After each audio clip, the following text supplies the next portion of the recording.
Oi, gente, que bom que vocês chegaram aqui para nossa aula. Eu sou Viviane, a professora de vocês, aqui pelo Centro de Mídias. Estamos começando mais uma aula aí no seu canal, no aprofundamento Meu Papel no Desenvolvimento Sustentável. Sejam todos muito bem-vindos. Nós queremos aí construir um projeto de casa sustentável, isso mesmo. Esse é o nome da nossa unidade curricular. Meu diretor está colocando na telinha para vocês aí novamente o nosso slide. Olha lá, chegamos na semana de estudos intensivos. Faremos 2 aulas e a gente vai rever aqui no nosso componente eficiência energética algumas coisas que a gente já viu ao longo aí das 2 atividades anteriores, atividade 1 e atividade 2.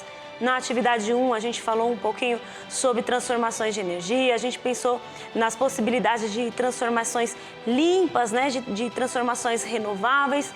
Na atividade 2, nós falamos um pouquinho sobre o comportamento da luz, porque a gente quer trabalhar a iluminação, sistemas de instalação e iluminação de uma casa para que ela fique mais sustentável, mais econômica e poupe eletricidade. E hoje a gente vai falar um pouquinho mais aí, rever algumas coisas que a gente falou ainda sobre o comportamento da luz, tá certo? Estamos aqui acompanhado com o Tiago, aqui na Libras. Oi, Tiago, que bom que você está aqui conosco, levando a nossa voz aí para vocês que estão aí recebendo essa aula.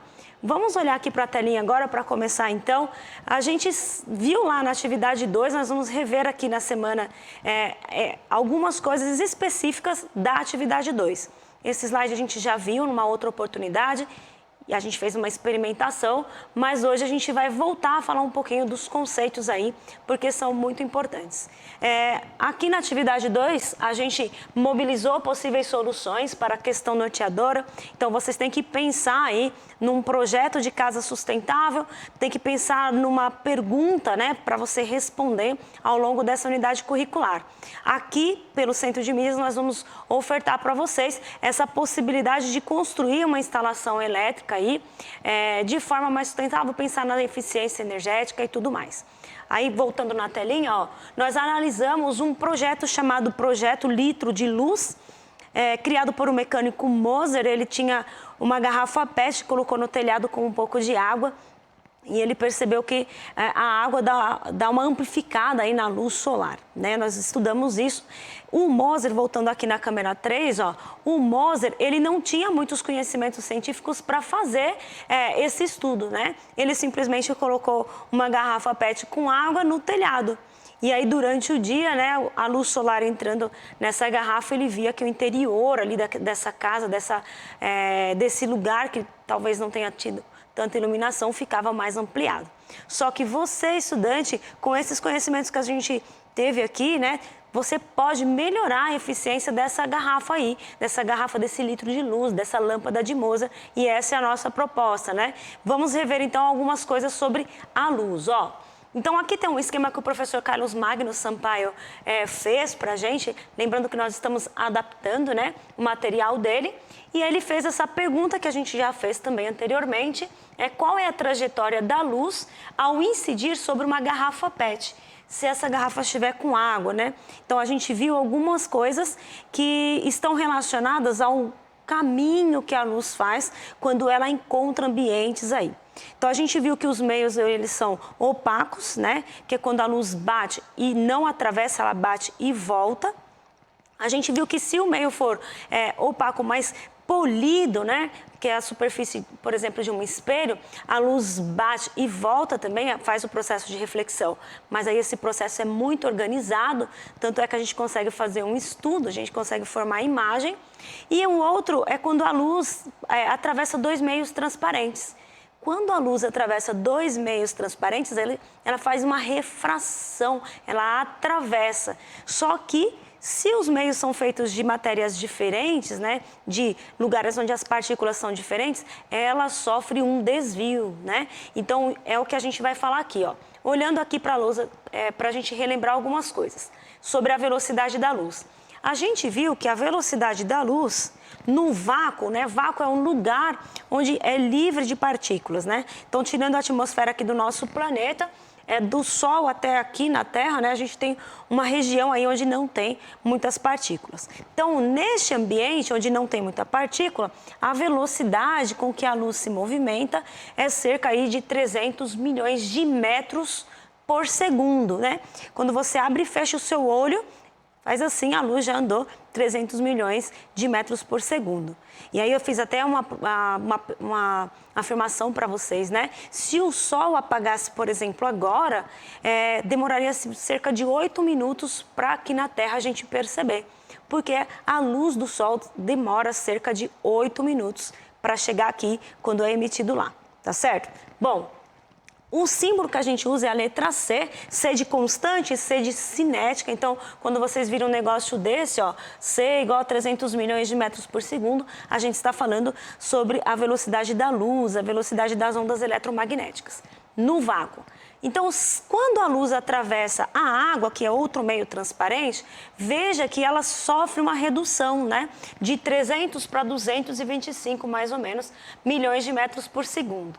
No ar, que é aqui nessa atmosfera que a gente tem, é um pouco menor, mas é bem pouco. Então, a gente costuma dizer que é aproximadamente igual no vácuo. Então, para efeito de cálculos aqui na física, na ciência, a gente assume que o valor da velocidade da luz no ar, né, é mais ou menos 300 milhões de metros por segundo, tá bom? Voltando aqui, ó, no álcool etílico, reduz um pouco mais, ó, 220, né? No vidro, que também é transparente, 199. Então, à medida que a luz atravessa meios transparentes, ela sofre uma redução aí na velocidade com que ela está atravessando. E esta redução causa um desvio na luz. É o que a gente chama de refração, tá certo? Então, para você estudante, ó, esta telinha é legal para vocês tirarem um print aí, ó. Quando a luz atravessa dois meios transparentes, tem que ser transparentes, porque daí a luz atravessa, né? A mudança na sua velocidade provoca um desvio na sua trajetória. E a isso nós damos o nome de refração. Então, olha lá, ó. Reflexão é quando a luz bate no meio e volta. Isso acontece nos meios opacos, né? Ou polidos.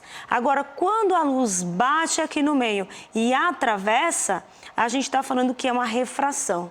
Só que se os meios são transparentes, ela não vai seguir esse caminho reto, ela sofre um desvio, que é o que a gente vai mostrar aqui, ó. Aqui nós temos um laser apontado aí para uma superfície. Vamos pensar que isso aqui é uma coisa, deixa eu apagar aqui, transparente, tá? Aqui um material transparente qualquer aí que a gente não sabe, mas sabe que é transparente. Olha o que acontece, ó. Aqui nós temos um laser que está emitindo luz. Quando ele bate na superfície, olha a técnica que a gente faz. A gente fez isso experimentalmente, né? Agora a gente vai tentar fazer um esquema. A gente desenha uma linha, que é essa aqui em azul, ela é imaginária. A gente pensa que existe uma linha imaginária formando 90 graus aí com a superfície. Nós vamos chamar isso de reta normal. Normal significa 90 graus com a superfície. E aí, ó, esta é a reta imaginária. Olha o que acontece com a luz. Em vez dela ir em linha reta, do jeito que ela chegou na superfície, ela dá uma desviada, né? Dá uma entortada com relação a essa reta normal. Tá certo? Isso é a refração. Então, o desvio que a luz faz. Olha aqui outro exemplo, ó. Vou pular esse slide aqui, peraí, esse slide está sobrando, me desculpem aí. Aqui, ó, este slide aqui. Nós temos dois meios que eu não sei quais são, né? Pode ser o ar com a água, pode ser o álcool etílico com o vidro, o acrílico com o ar, sei lá. São dois meios diferentes e transparentes. Vamos representar aqui um raio chegando, ó. Aqui tem um raio de luz chegando, a gente representa por essa setinha. Como que a gente faz para representar a refração, ó? A luz passando de um meio para o outro. Desenha essa reta imaginária aí, formando 90 graus com a superfície, reta normal. E esta linha, ó, era que o raio teria que seguir. Mas como os meios são diferentes, este raio ele sofre um desvio, ó. Ou vai mais para baixo, né? Ou ele pode ir um pouco para cima. Acontece que ele não segue do jeito que teria que seguir. Só tem uma maneira dele seguir, que é quando ele incide diretamente em cima da reta normal. Aí ele não sofre desvio, tá? Ele vai reto. A gente mostrou isso com o laser nas aulas anteriores, vocês vão encontrar. Ó, um dióptro. O que é um dióptro? É um aparato criado por dois meios diferentes. Por exemplo, uma lente, né? Uma lente ela é formada aqui pela parte, por exemplo, de vidro ou de acrílico, com a região de fora que é o ar. Então, a gente tem um dióptro. Então, quando você junta aí dois meios diferentes, tá bom? Di vem de dois, então dois meios diferentes, transparentes, tá? Então, isso que é um dióptro. Então, aqui nós temos, por exemplo, um dióptro formado por ar e água. Aqui no desenho, o de cima vai ser o ar, o de baixo é água. Então, repare, ó, aqui a luz está com uma velocidade de 300, né?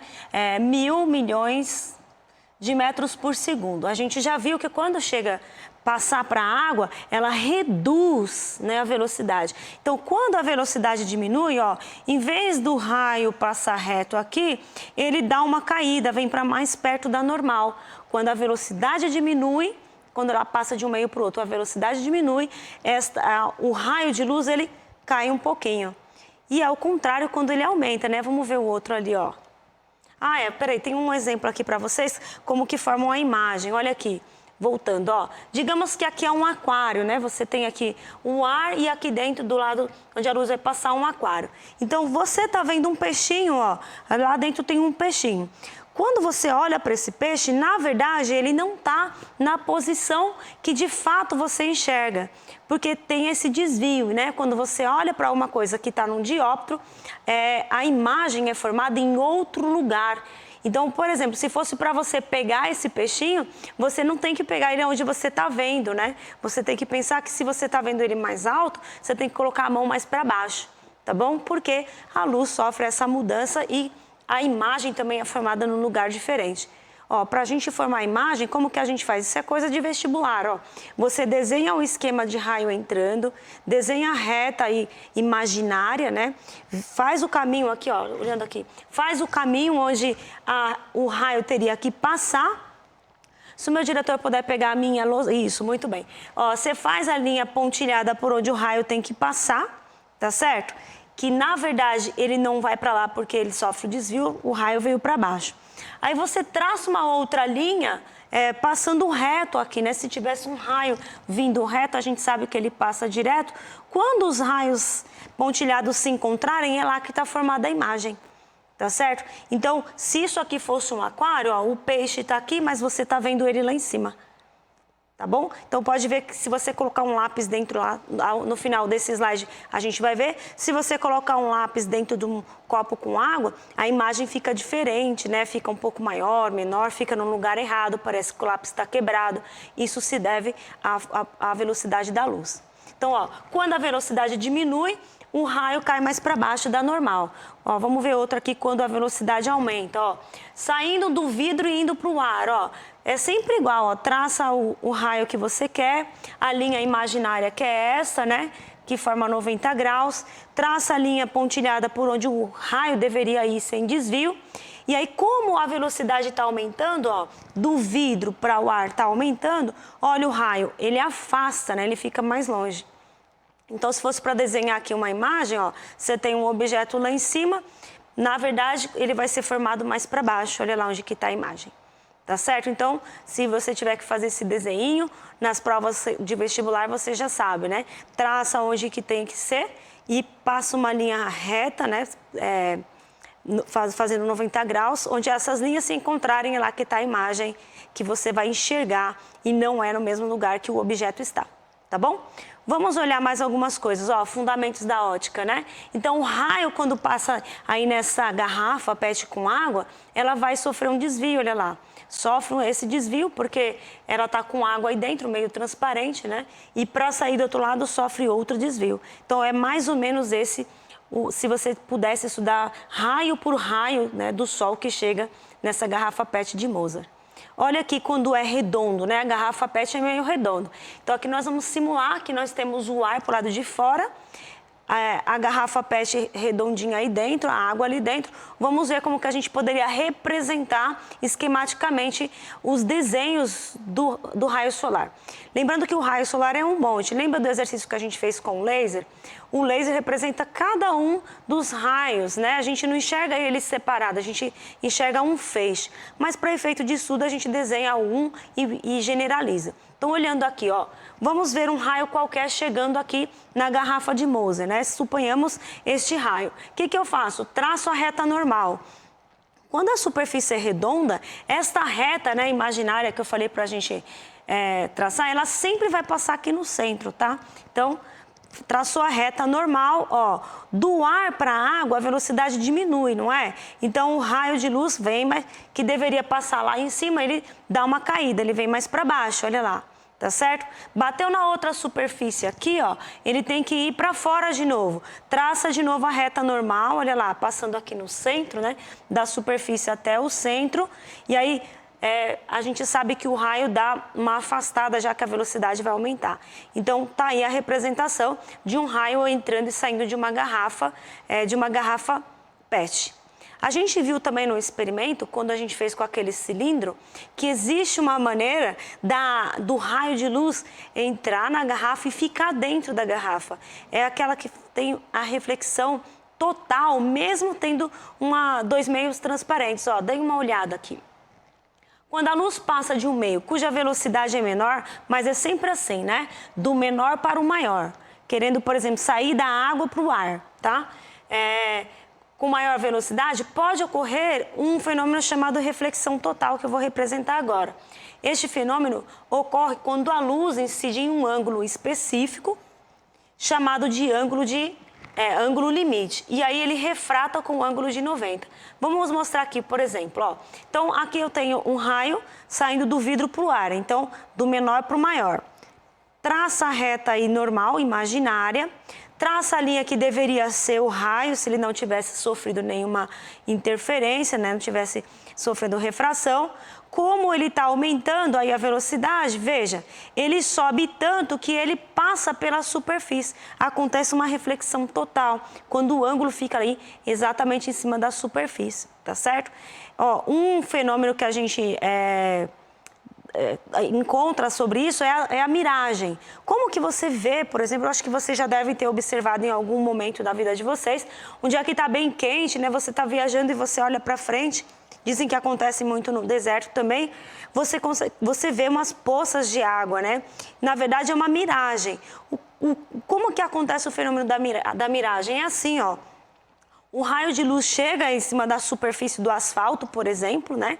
E aí, como o asfalto está muito quente, ele, em vez de refletir totalmente para cima, ele reflete fazendo um ângulo aqui, ó, passando diretamente pela superfície. Então, este raio chega ao seu olho, imitando uma miragem, imitando algo que não existe. Então, é assim que acontece. É quando tem uma reflexão total. Tá certo?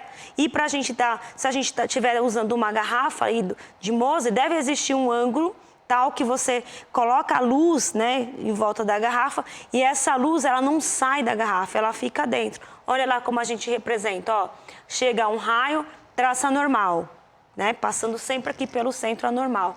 Então, como está indo para a água, a velocidade diminui, né? Então, dá uma caidinha. Quando chegar aqui nessa superfície, em vez do raio sair, ó, o que vai acontecer? Ele vai sofrer uma reflexão total. Então, ele vai sair exatamente formando 90 graus aí, tá certo? E é o que a gente chama de ângulo limite, reflexão total. Então, esse raio, ele vai ficar ali bem raspado, bem rente à sua garrafa. E tem uma maneira, ó, que se você continuar mexendo na sua lanterna ou conforme você coloca a posição aí da sua garrafa no telhado, o raio de luz, ele não sai, né? Ele deveria ir lá para fora, ele volta totalmente para a garrafa. Então, ele fica preso, né, aí dentro dessa garrafa, que aí pode potencializar essa garrafa do Moser. Tá certo? Então, era essa a nossa revisão aí sobre fenômenos ópticos. Agora está na mão de vocês essa construção, o melhoramento da eficiência, né, dessa garrafa do Moser aí. E as nossas próximas aulas aí, né, na próxima atividade e tudo mais, a gente vai pensar em outras coisas para melhorar aí a eficiência de luz, como a coloração e os materiais, né, o uso da janela e tudo mais da nossa casa sustentável. Eu quero agradecer a presença de vocês e até a próxima.